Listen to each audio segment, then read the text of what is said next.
Ladies and gentlemen, welcome. My name is SP Jimmy, and this is the City of Heroes comic book, issue number 1, Undead in the Big City, part 1. Enjoy. No one said there'd be zombies. They smell so bad. Apex shouts as he slams a cadaver onto the floor. Are you sure these are zombies? Warwitch says, blasting her opponent back into the wall with her icy powers. I kinda thought they were robots of some sort. They smell like zombies to me. Plus, this guy looks familiar. I think he was in a gang I busted last month. Really? Was he a zombie when you nabbed him? Nope, just, a gangbanger type. I think he'd look better this way, to be honest. It smells about the same. Apex chuckles to himself. Suddenly, a gigantic creature comes bursting from the wall behind them. Ugh! Apex! He's really big! Apex grunts, rubbing the back of his head. Back off! Warwitch slices the abomination in the abdomen, but it appears to do nothing. Ugh! With a single punch, Warwitch is knocked back against the wall. The lady said back off! Apex delivers a kick. Roar! The creature smashes the ground, but Apex leaps out of the way just in time. Warwitch recovers and freezes the monster's face, stunning it momentarily. Hey-ya! An overhead strike finishes the monster. You okay? I just got hit with a door. How are you? I'll be fine. Nothing a little directed meditation and ibuprofen can't handle. Warwitch helps Apex to regain his feet. Is it over? A meek voice from the dumpster cries.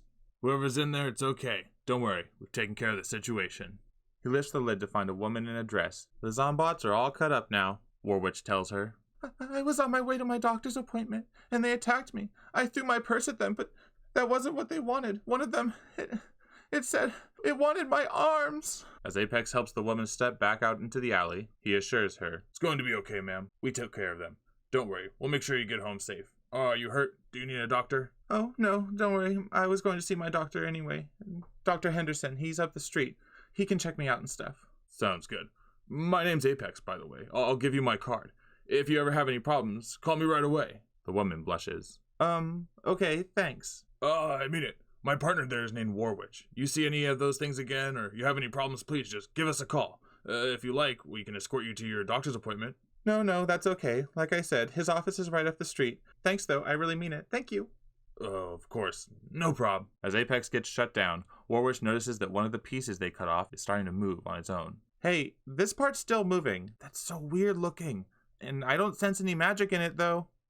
It looks mechanical to me. See, I was right about them being robots. Robots with flesh. Ew.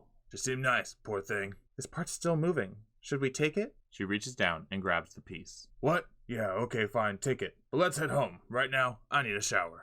This thing is really weird. Later, we find Warwitch and Apex in their shared apartment. As Warwitch attempts to meditate, Apex strolls behind her, commenting on their previous encounter. He asks if she has an opinion on the Richte War and the recent invasions. He comments that the limb they recovered resembles that of a shoulder joint. If Juan Jimenez had a shoulder like that, he'd still be pitching for the Paragon City Privateers. Hey, is there any of that pad thai left over from last night? He asks as he continues rummaging through the fridge. Bring, bring! Bring, bring! Suddenly, the phone rings, and Apex leaps to answer it. Oh, I'll get it. It's gotta be Sally. She'll want to hear all about our new zombie discovery. A smile forms on Warwitch's face as she is finally left in peace. As Apex talks to his sister, Sally, on the phone, he tells her that living in the same apartment as Warwitch is going fine. His sister asks if they swapped origin stories yet, because apparently that's what superheroes love to do. Apex responds by saying, Well, I don't, but only because mine's not very interesting. I've met like 5 other heroes this week with similar stories, so I stopped telling mine. His sister asks if he would like some cheese with that wine, and he responds with, Yeah, I know. I'm not complaining. She asks him what the apartment is like, and he explains that they have something new flying by the window every day. Listen, sis, I gotta go. I hear Clarissa moving around out there, and I need to talk to her about this zombie thing we found. What? His sister shouts over the phone. I'll tell you later, I swear. I gotta run. Tell Mom I said hi. Apex re-enters the room, where Clarissa is examining the shoulder piece. It appears that it is not magical, but it is both organic and mechanical. Clarissa notices a serial number on one of the pieces, and asks Apex if he has a scalpel. He doesn't, so she tries to get the serial number off with her nail. While towards the setting sun, a man is approaching rapidly at their window. Crash! The glass panel bursts into 1,000 pieces, as a man in a golden suit comes tumbling in through the air. The two heroes ready for a fight, but the man raises a hand to stop them. Wait, don't hurt me. It was an accident, wait. The man stammers. Who the hell are you? I can explain. My name's Horace. I'm really sorry. I didn't mean to break your window. It's just, well, I hit the wrong apartment. I swear I think I live a floor above you, or maybe 2. But the setting sun reflecting off the windows, I was kind of blinded coming in. Horace stands up explaining that he has something of a remote control that he uses to open the windows. He has a net contraption up in his window that's supposed to be able to catch him. He used to have a wire, but he kept missing it, and since he needed a net to catch himself anyways, now it's just the net. I'm just sort of getting out and flying again, you know. I was wounded during the Richty invasion, and I'm just really finishing up my physical therapy and trying out my gear again. You fought in the war? Clarissa scoffs at the man who has broken into her apartment. Yeah, but not for long. I was here in the city on day 1. My team and I were going after one of those big battle cruisers. It didn't go well. Clarissa changes her tone as it appears that Horace is speaking the truth. She places a hand on his shoulder. I'm sure you gave it your best. I know if I'd been there, I would have. Don't worry about the window. It's not a big deal. Are you okay? Did you cut yourself? Horace ignores the question as he notices the shoulder piece lying on the ground. Well, what's that thing? It looks kind of familiar. We found that today. It was part of I cut it off. Some kind of robot zombie thing. Whoa, that's very cool. You know what's weird though? I've seen some of these parts before. I swear I have. I found a serial number here. See? Clarissa says as she points to the numbers. Oh yeah, look at that. We should be able to trace the part then. Maybe find out who's making... what did you call them? Zombie robots. I bet whoever made them has a cooler sounding name for them. I would hope so. So how do we trace it? Apex asks. I know a lady who might be able to help us out. I buy a lot of spare parts from her for my weapons and armor and stuff. Give us a minute to gear up and we'll go see this lady friend of yours, Horace. The 3 heroes arrive at their destination in full costume and walk inside the building. Apex comments, Wow, this is a nice place. When you said you bought parts from her, I was expecting something, well, dingier. Anne-Marie's a researcher here. She just hooks me up with spare parts as a favor. Her supervisors let her order them through the lab so I get a discount. Hello? Anybody home? Horace calls as he enters the laboratory. Horace is greeted by Anne-Marie with a hug. It appears that they know each other and have a strong friendship. Horace quickly asks if she will be able to help them get a trace on the serial number. Sure. Shouldn't be a problem. Let's see what you've got here. Interesting. It's a genetic artificial shoulder, but it's been heavily modified to draw power from a human nervous system instead of a battery. This is some amazing work. Do you think you'll be able to trace it? It shouldn't take me too long. I'll make a few calls and check the master database. I've got a friend over there at Genetics who owes me a favor. He owes me dinner too, come to think about it. Thanks, Anne. We'll wait here, okay? Interesting. The nerves interact right with the electronics. How does it carry enough power? Anne carries the device into another room. Horace turns to his new teammates, and it looks like they have a few questions for him. She seems cool. She obviously cares a great deal about you, Clarissa remarks. How did you meet her? Did she help you build your equipment or something? No. She was a volunteer at the hospital I was sent to when I was wounded during the war. She really helped me get through that. It was pretty bad. Neither of us were here during the invasion. I'd never even been to Paragon City before the war. Horace looks off past his microscope. It was a whole different city. It was beautiful. I grew up here, became a hero here. I don't even recognize it anymore, but it's still my hometown. I'm still going to do everything I can to save it. I remember the first day, the day I first flew on my own. It was amazing. I'd grown up in a pretty rotten neighborhood. I'd never been to the top of a skyscraper. Now, I was flying amongst them. I was the king of the freaking world. I had 3 teammates back then. Great heroes. We were all flyers, giddy with our own success. We'd been out all night fighting the Firefly League, and had finally beaten them. It was dawn, and we were full of adrenaline and self-confidence. We were about to head home when the portal started opening. Like everyone else, we waited and watched, wondering just what the heck was going on. Then, they started coming through. Thousands of Richty soldiers, and ships, and drones. Of course, we didn't know they were Richty at the time, but we knew they were serious trouble. We dove right in, just like every other hero in the city. I don't know if they had those big battle cruisers wherever you were when the war started, but they were the most terrifying things I'd ever seen. But we knew we had to try and take them out. We were doing massive damage. We gave it our best shot. Our best shot wasn't very good. The Richty mothership powers up. The green laser explodes as it hits the ground, annihilating the rest of the squad and blasting Horace back. My 3 friends died instantly. Somehow, I survived. Although I probably wouldn't have if someone hadn't found my body right away. I was in a coma for months. My spine had been broken in 5 places, along with both of my legs and my left arm. That's where I met Anne-Marie. She was volunteering as a nurse. I was lucky to have a great doctor. I was able to walk and then eventually fly again. The city had changed while I was out of it. Changed a whole lot. Horace flies over the city as a group of nearby heroes blast their opponents from the rooftops. Anne-Marie interrupts him to say that she has found out where the serial number was shipped to. Grigori Medical Supplies, warehouse at 2311 Robertson Way. But that's all that she could find. If they went over there, they'd probably find out more. She asks why everyone is so glum. Thanks, Anne. We gotta get on this. I'll see you later, okay?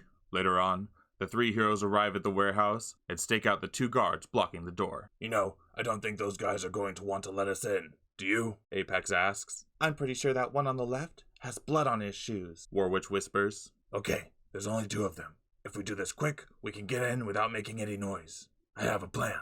Apex walks slowly towards the guards with a green cloak covering his costume. Hey, check this guy out. That's the crappiest costume I've ever seen. One of the men remarks, laughing. He's big and healthy, though. Lots of good parts. The other man replies. I'll make sure to cut him up carefully. Apex continues moving towards the men. Can you guys spare a quarter?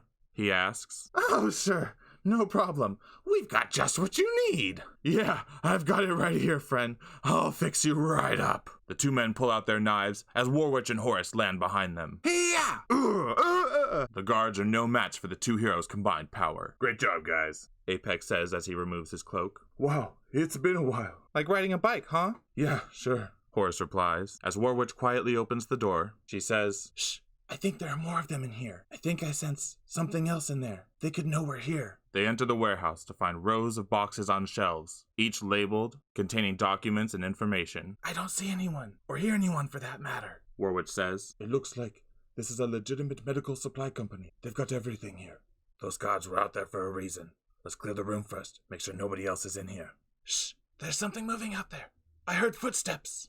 Warwitch says as she holds up her hand. Horace pulls out one of the boxes, believing that it could relate to the zombie shoulder they found. Whatever it is, it's close. Hold on. I think I found something. Come on, focus here, man. There's something out there. Hold on. Look at this.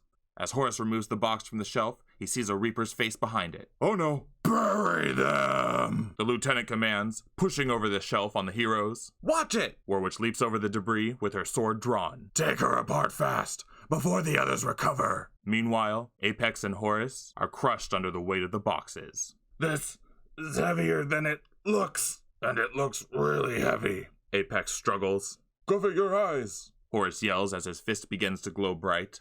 You guys okay over there? Apex! Horace! Warwitch cries out as she fends off her attackers, blasting 2 of them in the face with her ice, while 2 more jump up and attempt to ambush her. Coming! Horace shoots up into the air, knocking back those around him. The faster the better, H. Is Apex okay? I think so. Horace flies past Warwitch, knocking out her nearby aggressors. Nice move! Hey guys, I really think we have to work on your bedside manner. Apex says to the doctors from Nightmares, vaulting over the boxes and taking them out with his martial arts. Horace is struck with one of the knives. Ouch! Okay, that does it. Yeah! Oof! Horace hits him so hard into the ground that he breaks through to the lower level.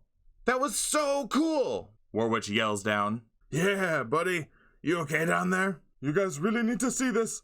Like, right now. Horace calls up to them while pointing into the shadows. I can't believe this. Look at that! Hey, Horace. I think you can forget about the boxes. I think we found what we're looking for. The 3 look out as hundreds of bodies lay on medical beds. Each one appears to be sewn together from parts of other cadavers, as well as cyber augmentations similar to the shoulder joint that they found earlier.